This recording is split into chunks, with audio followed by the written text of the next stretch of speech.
Olá, tudo bem? Então, a questão de uns dias eu participei de um retiro espiritual que é promovido regularmente pelo Núcleo Espírita Nosso Lar aqui de Florianópolis.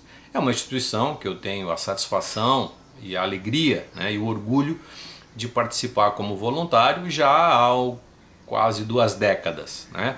E neste encontro em particular, a comissão organizadora me pediu que falasse algumas coisas a respeito de gratidão.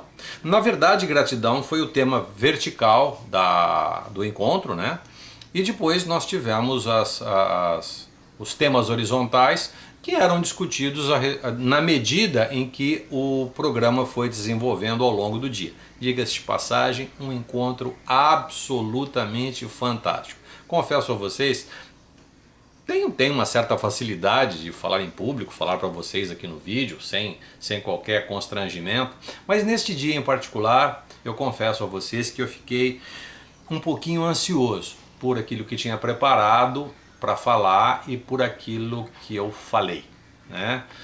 Então, algumas pessoas me perguntam, que não puderam participar, pô Flávio, você gravou ou não gravou, enfim.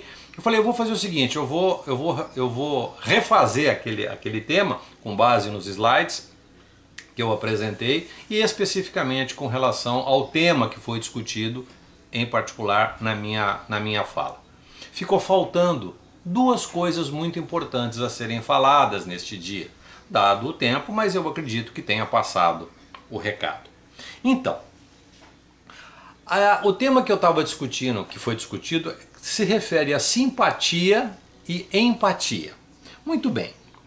Quando a gente fala de simpatia, puxa, o cara é tão simpático, o cara é tão bacana, o cara é tão legal, é tão joinha, é tão bacaninha, Tá? Isso realmente tem a ver com a simpatia, que é nada mais, nada menos que o olhar que eu tenho para com o outro. Eu olho, eu observo o outro e eu percebo de uma forma simpática, ele me é receptivo, ou de uma forma antipática, ele produz um certo desconforto, é aquela pessoa que tu não quer estar perto, um malo, um chato, então é uma pessoa antipática mesmo, tá? Mas graças a Deus eu tenho procurado viver ao lado de pessoas que são importantes para mim, de preferência melhores do que eu, para que a minha high stake se posicione cada vez melhor, ok? Então deixa eu diferenciar bem essa história, porque eu entrei com o tema da empatia, que tinha a ver exatamente com esse novo patamar, de você ser simpático ao outro, mas também ter uma simpatia por aquilo que ele está te trazendo, principalmente no nosso trabalho, a dor. A dor. Nós lidamos com pessoas lá na instituição, com pessoas no mais pungente dos seus sofrimentos. É a dor do câncer, é a dor da perda, é a dor dos distúrbios comportamentais, é a dor eventualmente de um assédio espiritual que precisa ser controlado. As dores são inúmeras. E aí entra a empatia, que é esse entrelaçamento de você, através da sua simpatia, da sua amabilidade, da sua gentileza, da sua capacidade de compreender e amar o outro, atrelado à capacidade que o outro produz em você, para que ele também transmita para você ou receba de você todo esse sentimento de amor, de afeto, de carinho, de compreensão e de bem-querer. Essa empatia. Na medida em que nós vamos desenvolvendo este trabalho, eu estou me referindo especificamente ao trabalho que nós desenvolvemos tanto no Núcleo Espírita Nosso Lar quanto no Centro de Apoio ao Paciente com Câncer, que são 2 instituições aqui de Florianópolis, para você que eventualmente está vendo isso de um outro lugar, tá? Pois muito bem. Dentro dessas 2 casas, dentro desses 2 modelos de acolhimento, tá, nós temos o dever e a obrigação de olharmos com uma perspectiva ampla, porque cada uma das pessoas que aportam aquela casa, tanto num acolhimento eventual quanto naquele acolhimento de semi-internação que a pessoa fica ajustada às atividades em nível hospitalar, nós precisamos sim saber das suas peculiaridades, saber das suas singularidades. Alguns estão muito dispostos a ir para um outro patamar. Se juntam a nós porque entendem. E agora eu não vou falar com nenhum traço de humildade, tampouco com nenhuma empáfia de orgulho. Mas essas pessoas nos veem como sendo aquelas pessoas que, se ficarem conosco por algum tempo, elas irão para um outro nível de performance.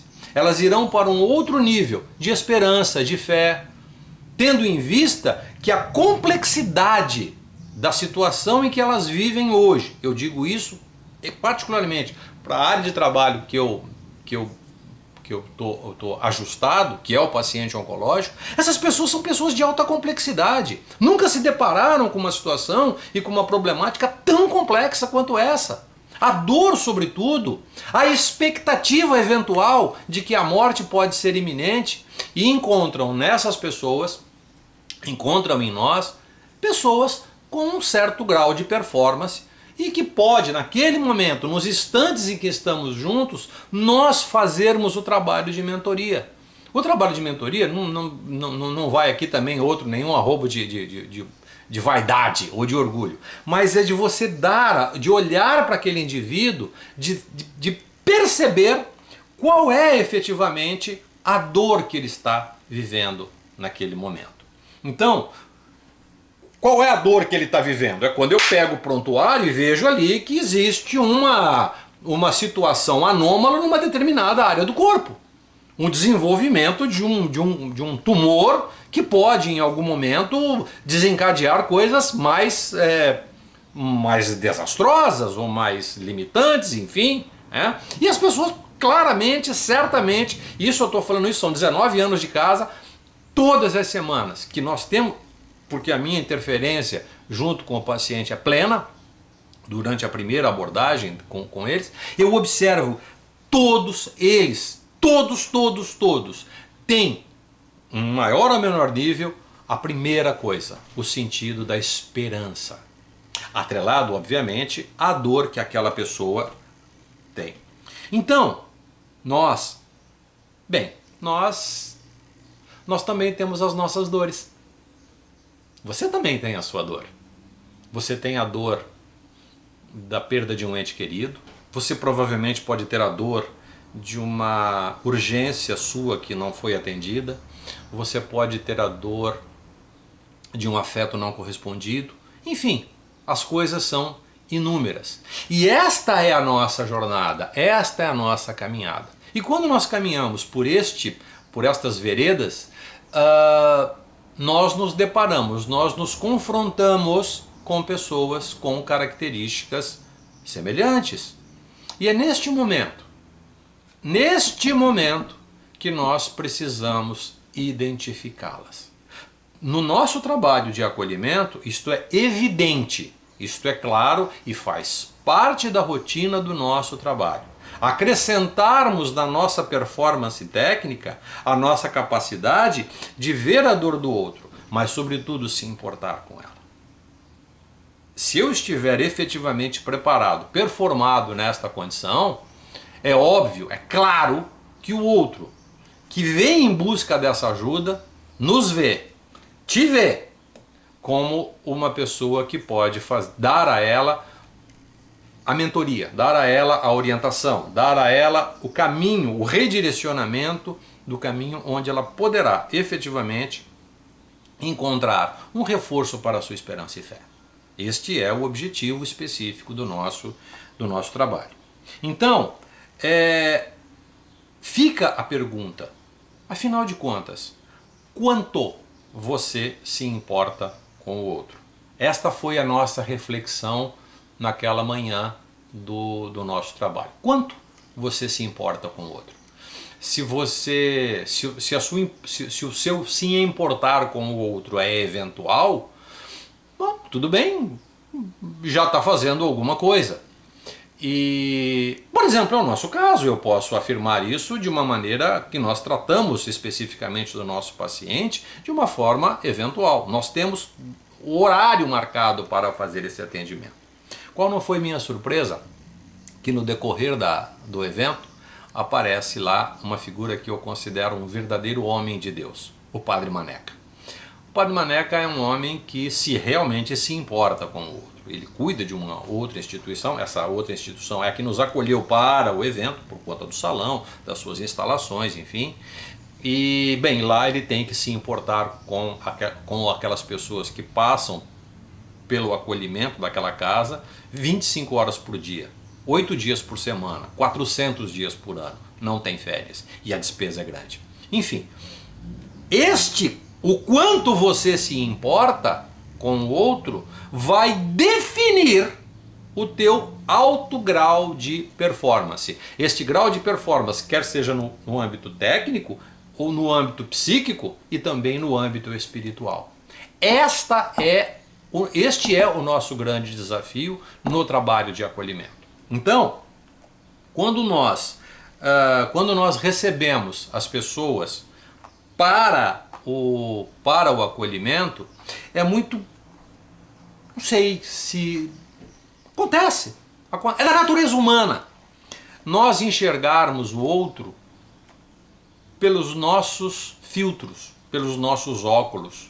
Afinal de contas, o nosso óculos é todo ele cor-de-rosa e azulzinho, e a gente enxerga o mundo sempre cor-de-rosinha e azulzinho, ou o nosso olhar é sempre um olhar sisudo, severo,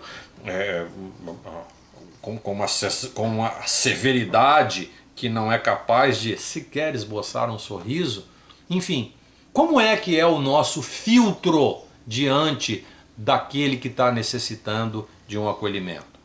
Ou, mais do que isso, e esse é o pior de todos, quando nós olhamos para o outro e apenas vemos um espelho. Simplesmente colocamos um espelho na frente da face, do semblante do nosso acolhido e os vemos simplesmente pelo nosso único e exclusivo olhar. Provavelmente eu vou te mostrar agora, você já viu, né? Esses slides com os óculos coloridos, e nós fizemos essa vivência. Na mesa estava distribuído alguns óculos coloridos e pedimos que as pessoas colocassem, aquelas pessoas que usam óculos, trocar de óculos e tudo. Então, na hora que você coloca o filtro do outro, você começa a enxergar o mundo de uma outra perspectiva. Você consegue enxergar o mundo de um ângulo diferente, né? Pois bem, e aí foi engraçado porque algumas pessoas riam, eu percebia que algumas pessoas, por alguma razão, se sentiam até um pouco constrangidas com isso, dada a simplicidade da vivência, mas a profundidade do seu significado. Eu ainda brinquei, isso pode ser ridículo, mas é por ser ridículo que ele toca profundamente a sua alma. Então, você se lembra que eu comecei falando sobre empatia? Pois muito bem, é muito comum dentro do nosso ambiente de trabalho algumas pessoas... E também isso nas nossas relações com o mundo. As pessoas se acham, as pessoas se colocam numa posição em que elas, vou usar uma expressão que eu ouvi outro dia, você só olha para o seu umbigo, né? Você é o umbigo do mundo, nada mais importa para você a não ser você mesmo. E essa frase é uma frase severa, é uma frase dura, para quem ouve e se acha a última bolachinha do pacote, o último golinho da garrafa de Coca-Cola, o último golezinho quente de café. Então, quando você está nesta situação, bem, você não está em condições sequer de amar. E neste momento eu me empoderei e me enfezei. Não são todas as pessoas que têm capacidade de amar. O amor, quando em fluxo divino, ele é orgânico. As pessoas amam incondicionalmente. As pessoas se importam com o outro de forma absolutamente incondicional. E aquelas pessoas que querem expressar este sentimento, agir conforme este sentimento, pensar conforme esta ação, precisam treinar muito, e muito mesmo. E uma das coisas é tirar o olho do umbigo. Tirar o olho do umbigo e pensar que o mundo gira à sua volta, que você é a pessoa mais importante do mundo, que todo mundo está olhando para você e achando que você é realmente aquilo que eu falei, a última bolachinha recheada do pacote. Tenha paciência, não é tudo isso. O dia seguinte ou uma hora depois pode mudar tudo na tua vida. Portanto, este olhar hoje, este olhar é um olhar que precisa ser visto, precisa ser trabalhado, não só no nosso cotidiano, não só nas nossas relações interpessoais, nas nossas relações com os nossos amigos, com as pessoas que fazem parte dos nossos afetos e tudo mais, mas sobretudo aquelas pessoas que vêm até nós para o acolhimento. Pois muito bem, faltou eu falar uma coisa muito, muito importante neste final de trabalho, por conta do tempo, e eu estou falando aqui agora. Existem 3 pessoas muito importantes na minha história com o Núcleo Espírita Nosso Lar e o Centro de Apoio ao Paciente com Câncer. Essas 3 pessoas encarnadas, o irmão Álvaro como dirigente, uma pessoa extremamente severa no sentido de levar aquela instituição com a diligência que precisa, a mão terna e carinhosa, mas porém firme. A irmã Odaleia, que é a dirigente responsável pelo Centro de Apoio ao Paciente com Câncer, e a minha querida e amada irmã Kátia, que já partiu, que me trouxe, que me ensinou muitas coisas a respeito de processos espirituais. A irmã Odaleia, por sua vez, me ensinou bastante a respeito de tecnologias espirituais, de procedimentos, de cirurgias e tudo mais.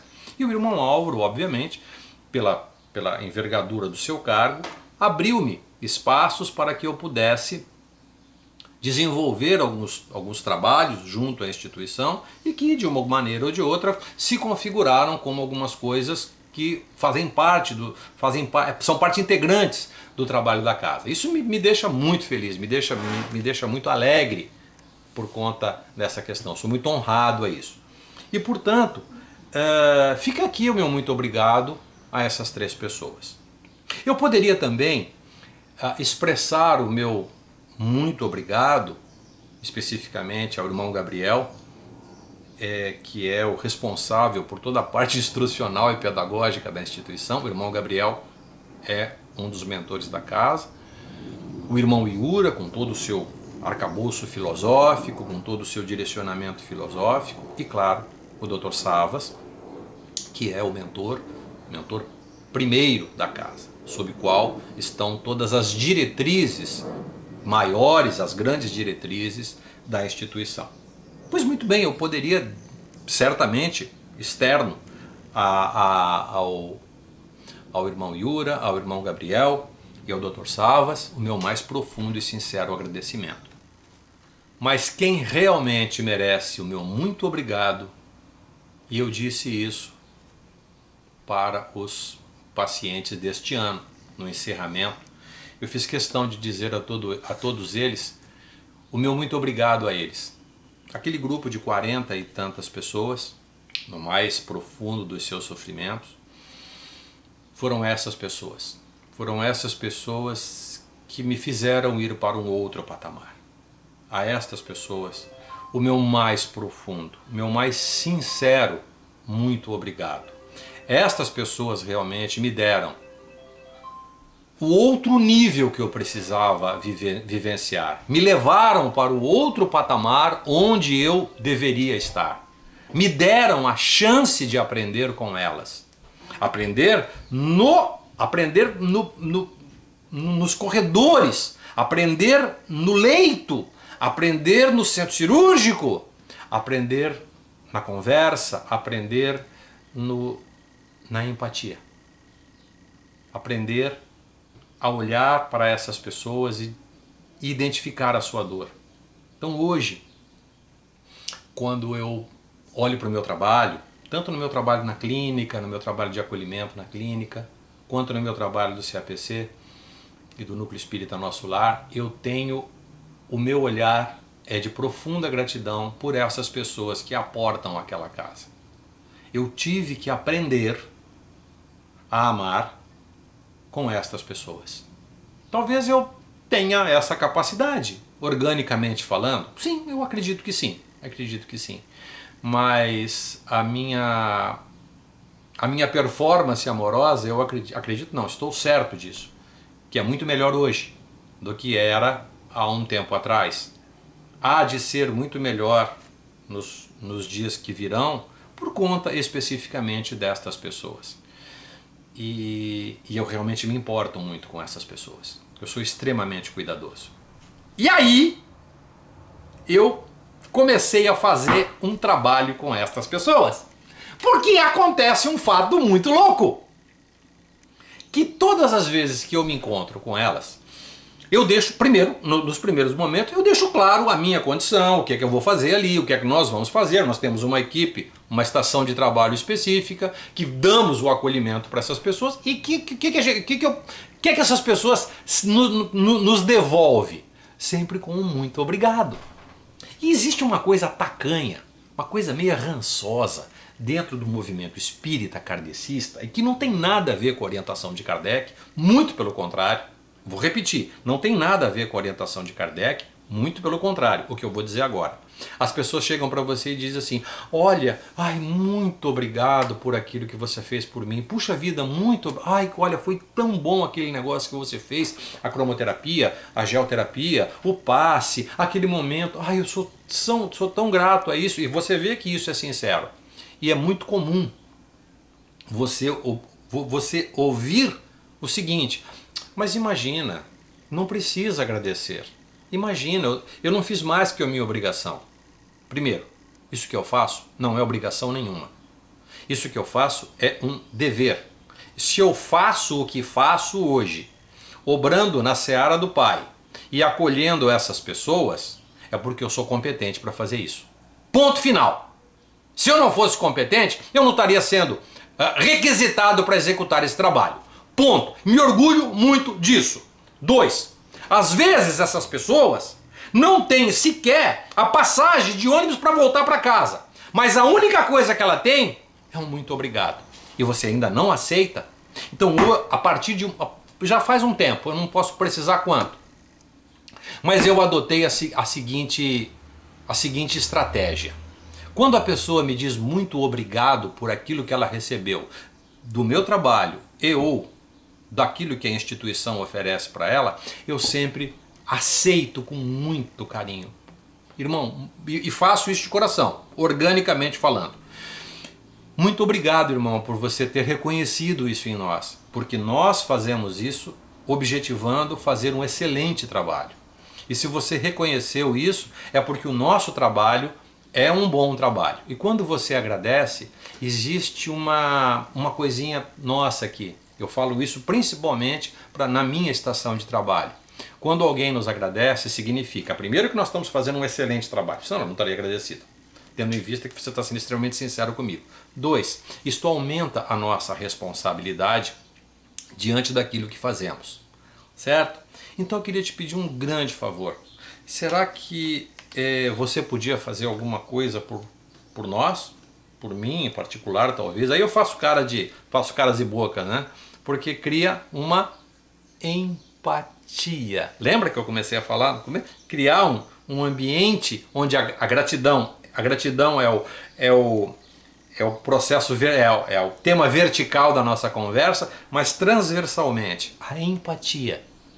Irmão, você aprendeu aqui conosco a fazer as suas orações e você sabe a importância das orações no nosso trabalho. Ela dinamiza os anseios de nossa alma. Ela nos conecta com estados vibratórios elevados a ponto de acessar a fé, a esperança, quiçá a cura.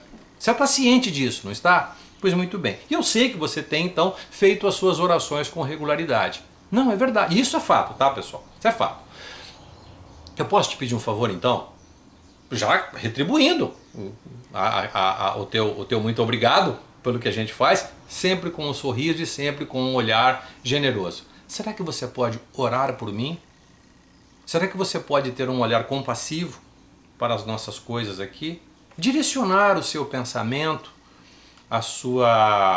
o seu bem-querer, o seu afeto para conosco, no seu momento de oração, para que essas vibrações positivas de gratidão que brotaram no seu coração sejam florzinhas plantadas em nosso jardim aqui. Pode ser? Isso cria um negócio tão poderoso nas pessoas, elas não estão esperando não esperam essa fala. E é esse o texto. Eu não estou dizendo que eu faço esse texto decorado, mas esse é o mote da conversa. Estabelecer no outro a possibilidade dele fazer alguma coisa por você quando ele se expressa pela gratidão. Ele precisa te dar alguma coisa. Tá certo? Isso me lembra muito uma historinha de um fato que aconteceu. Eu descia com duas pessoas muito queridas e muito amadas. Eu não vou dizer o nome. Talvez, se ela se lembrar, ela vai colocar um ok aqui nessa mensagem embaixo, vai se declarar. Eu tinha terminado de dar um seminário de Reiki e um dos princípios do Reiki é estabelecer no outro o princípio da gratidão. Não vem ao caso eu discutir isso agora. Estou descendo com essas duas pessoas próximas de mim e sobe a rampa uma obreira da casa. Eu vou falar o nome dela, Márcia, uma arquiteta. Querida amiga e amada, se você estiver assistindo, Márcia, é uma homenagem carinhosa a você. Ela está subindo e ela tinha ido viajar, esteve em meditação nas montanhas do Chile. Quando veio de lá, trouxe de presente um brinco. Eu posso afirmar para vocês que o valor intrínseco do brinco não foi absolutamente nada comparado com o profundo sentimento de gratidão expressado naquele momento, naquela fala, no meio da conversa. E aí veio a fala.